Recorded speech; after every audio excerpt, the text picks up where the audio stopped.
Assalamualaikum warahmatullahi wabarakatuh. Pada video kali ini kita akan mempelajari tentang materi IPS kelas 8 SMP atau MTS.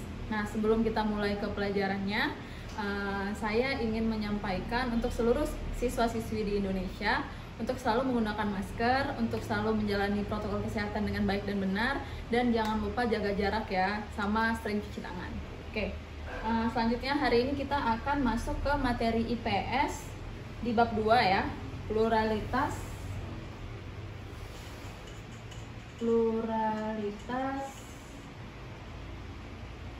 masyarakat Indonesia. Nah, keberagaman atau kemajemukan masyarakat Indonesia itu terkait dengan perbedaan suku, ras, agama, budaya, pekerjaan, dan lain-lain ya.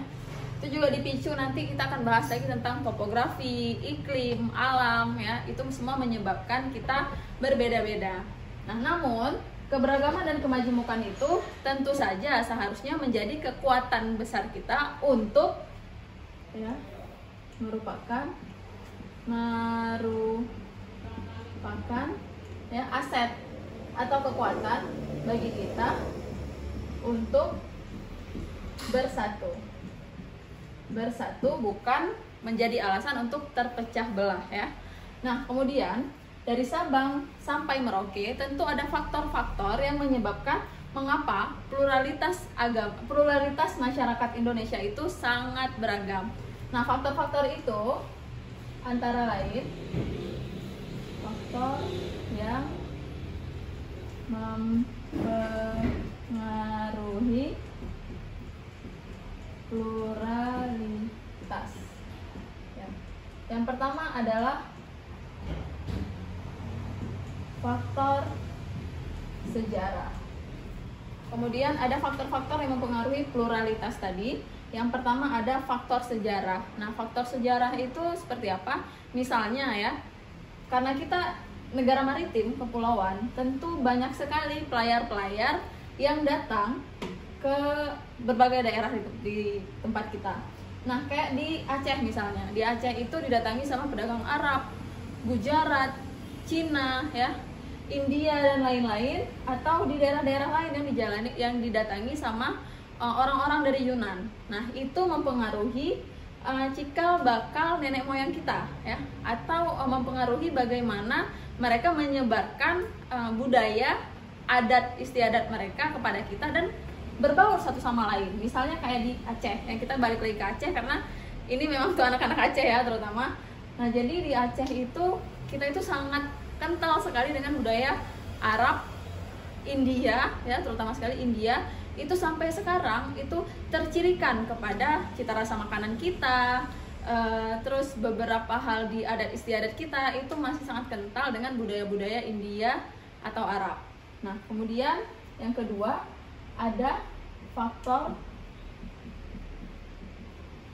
geografi. Nah, faktor geografi atau faktor kelempengan ya. Jadi kayak misalnya Sumatera dan Jawa.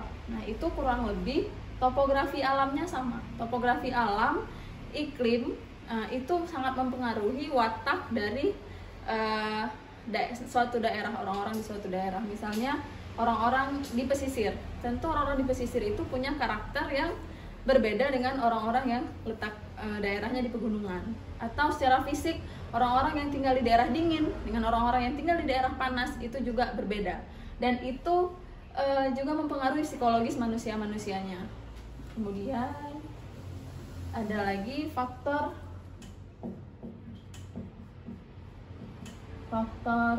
agama.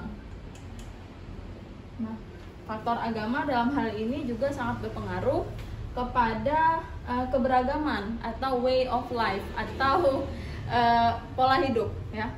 Karena agama mengatur berbagai segi kehidupan ya. Karena kita paling umum, kita di sini adalah orang Islam, jadi kita bahas Islam ya. Dalam Islam kita diatur mulai dari bangun tidur sampai kita tidur lagi, kita diatur bagaimana cara kita bermuamalat, bagaimana kita makan minum, bagaimana kita mensucikan diri, apa yang halal, apa yang haram, dan itu sangat berpengaruh kepada pluralitas ya, karena berbeda agama berbeda pula aturan-aturannya. Oke. Nah, setelah kita membahas tentang faktor yang mempengaruhi pluralitas itu sendiri, yang tadi ada sejarah, geografi, agama ya. Sekarang kita bahas apa saja sih perbedaan atau pluralitas yang terjadi di Indonesia. Nah, yang pertama ada perbedaan agama. Nah, yang pertama adalah perbedaan agama. Di Indonesia ada 6 agama resmi atau agama yang diakui oleh negara. Nah, yang pertama ada agama Islam. Agama Islam yang penganutnya itu sebanyak 86% ya. Kemudian disusul oleh agama Kristen Katolik, agama Kristen Protestan, Hindu, Buddha, dan Konghucu. Nah, tentu yang harus kita serap di sini adalah perbedaan agama ini tidak harus menyebabkan kita saling gontok-gontokan atau membenci satu sama lain, karena perbedaan ini seharusnya kita syukuri sebagai salah satu pluralitas atau keberagaman yang ada di negara kita. Tentu dengan ada perbedaan ini kita jadi mengerti bagaimana menghargai agama lain ya. Tentu ya, seperti yang diajarkan di agama kita, agama Islam, bagimu agamamu dan bagiku agamaku. Jadi tentu tidak ada saling mengganggu atau saling membenci dalam hal ini. Kemudian yang kedua ada perbedaan budaya dan suku. Nah, perbedaan suku dan budaya itu juga sangat beragam. Jadi di Indonesia itu kalau nggak salah kita ada 600 suku. Tunggu ya, kita pastikan lagi. Nah, jadi ada 300 suku ya, terdapat 300 suku ya, dari 17.000 pulau yang kita miliki. Kita memiliki 300 suku. Dari Sabang sampai Merauke itu ada 300 suku yang menyebabkan ada beragam lagi budaya dan beragam lagi bahasa.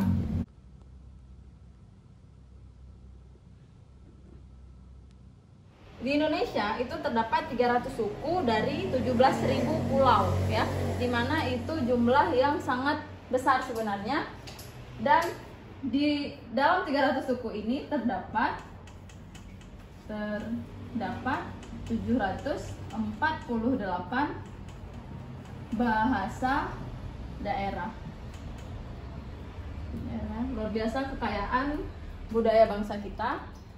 Nah, sebelum kita masuk ke perbedaan terakhir, yaitu perbedaan pekerjaan, kita bahas dulu apa makna dari perbedaan budaya dan suku tadi. Nah, perbedaan budaya dan suku tadi, yang 300 suku tadi, itu menghasilkan individu-individu baru yang hasil dari pencampuran budaya. Jadi ada pernikahan antara suku Batak dengan suku Aceh, suku Ambon dengan suku Papua, suku Madura dengan suku Dayak misalnya, dan itu menghasilkan perpaduan budaya baru.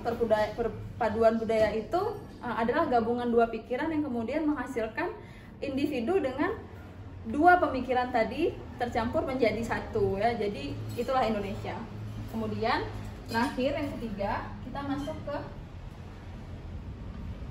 perbedaan pekerjaan. Nah, perbedaan pekerjaan ini tentu kaitannya tentang bagaimana manusia memenuhi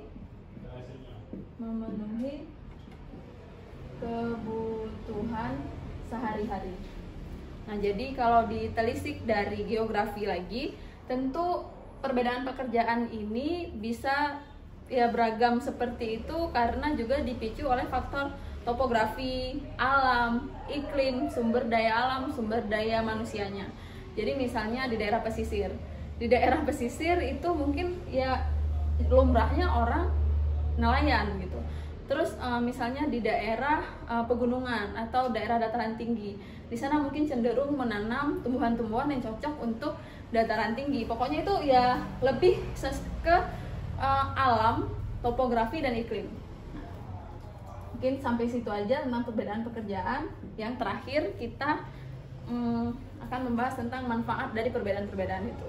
Nah, yang terakhir kita tentu akan membahas peran dan fungsi dari keberagaman tersebut ya, atau pluralisme tadi, atau pluralitas tadi. Nah, peran dan fungsinya yang pertama sebagai aset kekayaan bangsa. Nah, jadi tidak semua bangsa itu seperti kita, memiliki 300 suku, memiliki banyak budaya, memiliki ratusan bahasa, memiliki 17.000 pulau. Tentu tidak semua negara diberikan itu oleh Tuhan, dan itu merupakan aset terbesar kita. Kemana aset itu kita gunakan? Untuk menarik, yang kedua ya, menarik wisata dari wisatawan dari manca negara untuk datang. Jadi mereka ketika datang ke kita maka tidak ada habis-habisnya tentang Indonesia. Mereka hari ini datang ke Bali, mereka belum datang ke Aceh ya. Mereka datang ke Aceh, mereka belum datang ke Wakatobi. Mereka datang ke Wakatobi, mereka belum datang ke Ambon ya. Jadi tidak habis-habisnya mereka bisa mengeksplor Indonesia, dan tidak habis-habisnya juga kita bisa mengeksplor negara kita sendiri.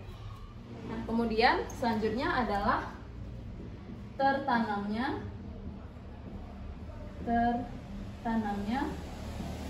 sikap toleransi. Nah, keberagaman tadi tentu saja membuka mata kita tentang bagaimana kita menerima perbedaan ya, bagaimana kita menerima perbedaan agama, bagaimana kita menerima perbedaan kultur, budaya, bagaimana kita bisa menerima ide-ide orang lain. Nah, itu semuanya tertanam kepada kita melalui sikap toleransi. Jika kita semua sama, tentu kita tidak belajar bagaimana cara menanggapi perbedaan, dan itu salah satu kekuatan kita harusnya. Kemudian yang keempat, saling melengkapi hasil budaya.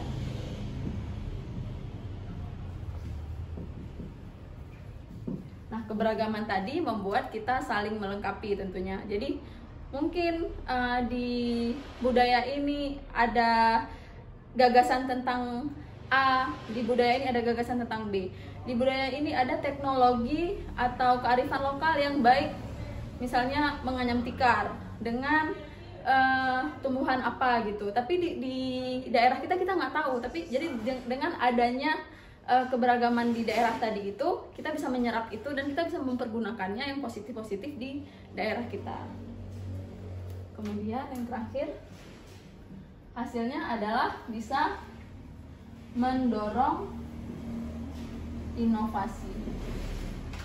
Nah, keberagaman tadi membuat kita kaya ya, membuat pemikiran kita menjadi kompleks, membuat pengalaman kita menjadi lebih banyak lagi, dan itu mendorong kita saling berinovasi. Oke, sampai sini dulu tentang pluralitas masyarakat Indonesia. Lebih kurang saya mohon maaf. Jika ada yang kurang jelas bisa komen atau bisa langsung WhatsApp saya untuk anak-anak didik saya langsung, atau bisa ya kita bisa berkomunikasi dengan medium-medium lain. Nah, terima kasih, saya ucapkan semangat, jangan lupa jaga protokol kesehatan dan tetap jaga diri dan keluarga kalian ya. Assalamualaikum warahmatullahi wabarakatuh.